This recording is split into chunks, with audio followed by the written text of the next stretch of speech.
केंद्र सरकार ने कुछ समय पहले 150 से अधिक ऐसी दवाओं पर पूर्ण रूप से प्रतिबंध लगा दिया है जो आम बेची जाती हैं। इनमें से कुछ बदन दर्द, सूजन और सर्दी जुकाम जैसी सामान्य तकलीफ़ों में दी जाती हैं और कुछ बड़े रोगों में। इनमें से अधिकतर तो केमिस्ट खुद भी लोगों को दे देते हैं और फिर जब वैसे ही लक्षण हों तो मरीज़ खुद भी उन्हें गटक लेता है। इनमें से अधिकतर टैबलेट और सिरप की तरह बिकती हैं, तो कुछ लोशन और कुछ इंजेक्शनों की तरह। ऐसा नहीं है कि इन दवाओं में जो केमिकल पड़े होते हैं वो सही नहीं है या बहुत हानिकारक हैं, बल्कि उनमें ज़बरदस्ती एक से अधिक दवा मिला दी गई है। ऐसी दवाओं को फिक्स्ड डोज कम्बिनेशन या कॉकटेल मेडिसिन भी कहते हैं। अब मरीज़ की मजबूरी है कि उस टैबलेट या इंजेक्शन में मिली हुई हर दवा की ज़रूरत हो या ना हो उसे लेनी ही पड़ेगी। पहले समझिए कि क्यों ऐसी आम मिलने वाली कॉकटेल दवाएं बनाई जाती हैं और बेची जाती हैं। एक तो रोगों के लक्षणों को तुरंत ठीक करके लोगों का विश्वास जीतकर फिर पैसे कमाने के लिए। मैं फ्लू का उदाहरण देता हूँ। जब फ्लू हो तो बुखार के साथ बदन दर्द और छींक आना जैसे लक्षण सामान्य होते हैं। थोड़ा खान पान आदि का ध्यान रखा जाए तो फ्लू आमतौर पर 3 से 5 दिन तक रहकर खुद ठीक हो जाता है। मोटे तौर पर कहा जाए तो फ्लू जैसी बीमारियों में बुखार अगर बहुत अधिक हो जाए तो पैरासीटामोल से इसे कंट्रोल करना एक सही तरीका होता है। इससे थोड़ा बदन दर्द भी ठीक हो जाता है। लेकिन बहुत बदन दर्द, सर दर्द या छींक आना, नाक बंद हो जाना, ऐसे लक्षणों में पैरासीटामोल काम नहीं करता। और ये भी ध्यान रखना चाहिए कि इसकी भी सही मात्रा ही ली जाए। और अगर बुखार नहीं उतरे या लक्षण बहुत ज़्यादा हों तो डॉक्टर को ज़रूर दिखाना चाहिए। अब देखिए यहाँ पर कॉकटेल दवाएं क्या करती हैं। आजकल मरीज और एलोपैथिक डॉक्टर दोनों का ध्यान होता है लक्षणों को दबाने पर। अंदर जो हो रहा है होता रहे, बाहर से आप स्वस्थ लगें। तो ऐसी दवाएं मार्केट में उपलब्ध हैं जिनमें पैरासीटामोल के साथ इन लक्षणों को दबाने की दवाएं भी मिला दी गई हैं। डॉक्टर एक बार प्रेस्क्राइब कर देता है और हमारे लक्षण इससे ठीक हो जाते हैं, तो हम अगली बार से इसे खुद ले लेते हैं और मित्रों और रिश्तेदारों को भी रिकमेंड करते रहते हैं। सही डॉक्टर आपको बुखार ठीक करने के लिए और नाक और गले की नली को ठीक करने के लिए दवाएं आपकी शारीरिक बनावट, उम्र, कोई अन्य बीमारी तो नहीं है, ऐसी चीज़ों को ध्यान में रखकर एक या अधिक दवाएं प्रेस्क्राइब करेगा और किसे कितना और कब लेना है ये भी बताएगा। वो ये नहीं करेगा कि कॉम्बिनेशन दवा दे देगा जिससे आप सही दवा के साथ ऐसी दवा भी खा रहे होंगे जिसकी आपको ज़रूरत नहीं है या वो आपको सूट नहीं करती या आपने उस दवा को कम लेना चाहिए। लेकिन आजकल तो लगभग सारे डॉक्टर कॉकटेल दवाओं को धड़ल्ले से प्रिस्क्राइब करते हैं और केमिस्ट तो इन्हें बेचने के लिए तत्पर रहते हैं। दूसरा, ऐसे सैकड़ों कॉकटेल मार्केट में हैं जिनके विज्ञापनों में स्वास्थ्य के बारे में चमत्कारी लाभ दिखा दिए जाते हैं। लोग इन्हें सीधे लेने लगते हैं बिना किसी बीमारी के और बिना किसी जानकार की सलाह के। आजकल ऐसे दवाओं के चमत्कारी कॉकटेल धड़ल्ले से बिक रहे हैं जिनमें विटामिन और मिनरल भरे होते हैं जो हमें सामान्य खाने से भरपूर मिल जाते हैं। हाँ, एक दो ऐसे भी होते हैं जिनकी लोगों में कमी हो सकती है, लेकिन उन्हें अलग से खाना चाहिए। और कुछ ऐसी चीज़ें डाल दी जाती हैं जिनके बारे में लोग सोचते हैं कि इनसे तो सारी बीमारियां ठीक हो जाती हैं, जैसे कि शिलाजीत, जिनसेंग, ब्राह्मी, अश्वगंधा। इनके बहुत इम्प्रेसिव विज्ञापन जो टेलीविज़न पर आते हैं उन्हें देखकर लगता है कि इन्हें खा लो तो जवानी बरकरार रहेगी, या अगर हम बूढ़े हैं तो जवानी फिर से लौट आएगी, दिमाग तेज हो जाएगा, दिन भर चुस्त रहेंगे, स्किन ग्लो करेगी, वगैरह वगैरह। तीसरा, ये पाया गया है कि अधिकतर कंपनियां कानून से बचकर अधिक मुनाफा कमाने के लिए ऐसी दवाएं बनाती हैं। होता यह है कि सरकार कुछ तरह की दवाओं की कीमत पर लगाम लगाती है ताकि आम आदमी को वो सही दाम पर मिल जाए। तो कंपनियां ऐसी दवाओं में कुछ और केमिकल मिला देती हैं और एक नया फार्मूला बना देती हैं और कहती हैं कि ये तो नई दवा बन गई। अब इस पर सरकार की वो हिदायतें लागू नहीं होती और ऐसी दवाओं के फ़ायदे बढ़ा चढ़ा कर बताकर बहुत महंगे दामों पर बेचा जाता है। मतलब ये कि कॉकटेल फार्मूला बनाओ, उसके खूब विज्ञापन चलाओ, केमिस्ट को अधिक कमीशन दो, डॉक्टर से प्रेस्क्राइब करवाओ, मनमानी कीमत पर बेचो। इस तरह लोगों को बेवकूफ़ बना के खूब पैसे कमाओ। एक दवा में कई तरह के केमिकल किस तरह से नुकसान करते हैं इसे भी देख लेते हैं। सरकार ने फिक्स डोज वाली दवाओं को बैन करने का कदम अपनी 2 एक्सपर्ट कमेटीज़ की संस्तुतियों के बाद उठाया है। इन एक्सपर्ट्स का मानना है कि इस तरह दवाओं के कम्बिनेशन से वो दवाएं या कहिए वो केमिकल भी मरीज़ ले लेता है जिनकी उसको ज़रूरत ही नहीं थी और उसके पैसे भी देता है, और ये कीमत सामान्य से बहुत अधिक होती है।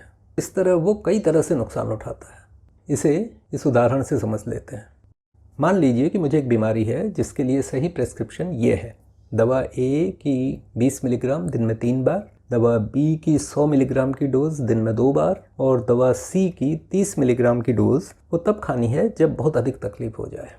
अब अगर मैं कम्बिनेशन ड्रग की एक डोज दिन में 3 बार ले रहा हूँ, जिसमें दवा ए की 20 मिलीग्राम, दवा बी की 100 मिलीग्राम और दवा सी की 30 मिलीग्राम है, तो मुझे इस दवा के 1-2 डोज लेने पर तो बहुत ठीक फ़ायदा नज़र आएगा। लेकिन दवा बी सही समय पर नहीं मिलेगी और दवा बी और सी की ज़रूरत से अधिक डोज शरीर में चली जाएंगी, जिसके दुष्परिणाम तुरंत सामने न भी आए तो बाद में पता लगेंगे। अगर आप बैन किए गए कॉम्बिनेशंस की लिस्ट देखेंगे तो आपको पता लगेगा कि इस बात में कोई अतिशयोक्ति नहीं है कि दवा कंपनियां बेमेल और बेमतलब के केमिकल कॉकटेल हमें परोस रही हैं।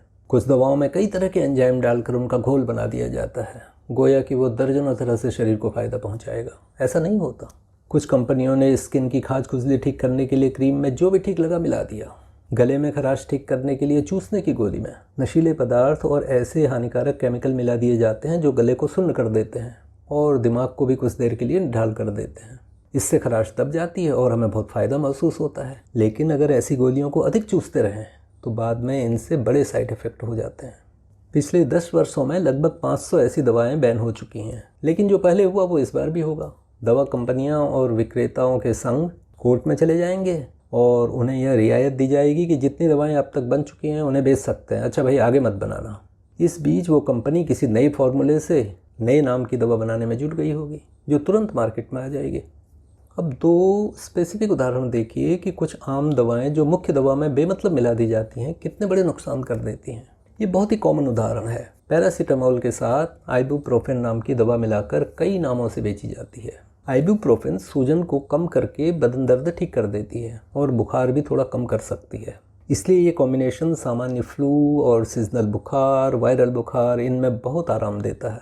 जैसा मैंने पहले बताया, पैरासीटामोल सही मात्रा में लिया जाए तो प्रायः साइड इफ़ेक्ट नहीं करता, लेकिन आइबुप्रोफेन के अधिक इस्तेमाल से बहुत बड़े नुकसान हो सकते हैं। कुछ लोगों में इससे पेट का अल्सर और खाने की नली में छेद हो जाता है, और ऐसा तब और भी अधिक होता है जब इसे लंबे समय तक लेते रहते हैं, या धूम्रपान और शराब का सेवन करते रहते हैं, या बूढ़े हैं या कमज़ोर हैं। ये कुछ अन्य दवाओं के साथ रिएक्शन भी करता है। अगर आपको कुछ समय पहले हार्ट की तकलीफ़ हुई तो ये दवा और भी अधिक नुकसान कर सकती है।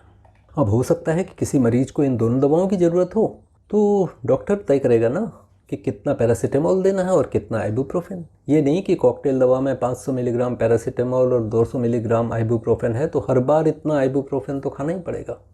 इसी तरह नाक बंद होने या छींक आने के लक्षण वाले रोगों में ज़बरदस्ती एंटी एलर्जन देने से कई साइड इफ़ेक्ट और अंदरूनी बीमारियां हो सकती हैं। अगर एंटी एलर्जिक दवाएं खाते रहें तो नाक और मुंह सूखना, चक्कर आना, अल्सर, हाई ब्लड प्रेशर, पेशियों में तकलीफ, ऐसी समस्याएं हो सकती हैं। ये केमिकल प्रायः बैक्टीरिया और वायरस से होने वाले रोगों की दवाओं में भी मिला दिए जाते हैं ताकि मरीज को तुरंत राहत महसूस हो, और इसकी वजह से कई बार अंदर से रोग बढ़ता रहता है और बाहर से पता नहीं लगता, या रोगी अपने को स्वस्थ महसूस करके लापरवाह हो जाता है और रोग लंबा खिंच जाता है। बहुत सारी छींक रोकने की दवाओं में या खुजली की दवाओं में, जिनके लिए डॉक्टर का प्रेस्क्रिप्शन जरूरी नहीं होता है, उसमें नशीले पदार्थ भी डाल दिए जाते हैं, जिनसे आराम तो मिलता है मगर कुछ साइड इफ़ेक्ट भी हो जाते हैं, और अगली बार उसी तरह की परेशानी हो तो इसे ही लेने की इच्छा बनती है। अंत में, अगर आप कॉकटेल दवाएं लेते रहते हैं तो ऐसा करना छोड़ दीजिए, क्योंकि अनावश्यक दवाओं के जो साइड इफ़ेक्ट होते हैं उनका हमें तुरंत पता नहीं लगता, और जब स्वास्थ्य संबंधी कोई परेशानी जन्म लेती है तो हम मान लेते हैं कि ये तो किसी और कारण से हुआ है, उस दवा ने तो हमको ठीक कर दिया था। हाँ, मैं ये नहीं कह रहा कि अगर अकेली दवा खा लो, यानी कॉकटेल दवा नहीं हो, एक ही दवा हो, तो उसके नुकसान नहीं होते। कोशिश तो करनी चाहिए कि मामूली सी बीमारी हो गई हो या बड़ी बीमारी के भी हल्के लक्षण आ रहे हों तो तुरंत दवा खाने के बदले खान पान पर ध्यान दें। थोड़ा सा दर्द और बुखार बिना दवा खाए सहन कर सकें तो बेहतर। इससे आपकी इम्यूनिटी यानी रोग प्रतिरोधक क्षमता मजबूत होगी। जब ये लक्षण बड़े हो जाएं या लंबे खींच रहे हों तो खुद दवा खाने के बदले डॉक्टर या वैद्य को दिखाना चाहिए। उन्हें भी आवश्यक दवाएं प्रेस्क्राइब करने के लिए प्रेरित नहीं करना चाहिए। जैसा कि मैंने अपने एक पुराने वीडियो में बताया था, एक शोध में यह पाया गया कि जब मरीज़ डॉक्टर को ज़रूरी से अधिक लक्षण बताने लगता है या ये बताने लगता है कि फलां दवा उसे सूट करती है, तो डॉक्टर पर मानसिक दबाव पड़ता है और वो बहुत सारी दवाएं प्रेस्क्राइब करने लगता है। दवाओं के दुष्चक्र से बचें, स्वस्थ रहें। आज की वीडियो में बस इतना ही। आशा है आपको हमारी वीडियो देखकर स्वास्थ्य के बारे में धारणाओं और दावों को परखने और सही निर्णय लेने में मदद मिलती होगी। अगर हाँ, तो चैनल को सब्सक्राइब कर लें, आपको नई वीडियो दिखते रहेंगे, और इसे अन्य लोगों से भी शेयर करें ताकि उनको भी लाभ मिले। नमस्कार।